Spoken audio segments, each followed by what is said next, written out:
Mukhang hindi gaanong nasiyahan si Maine Mendoza, co-host ng Eat Bulaga, sa kanyang recent hair transformation noong nasa ibang bansa siya.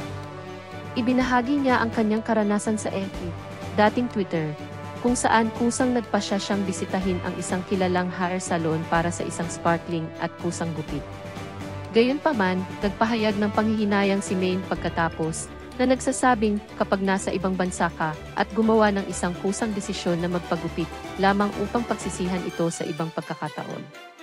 Kung minsan, kahit ang pinakamainam na intensyon ay maaaring humantong sa hindi inaasahang mga resulta.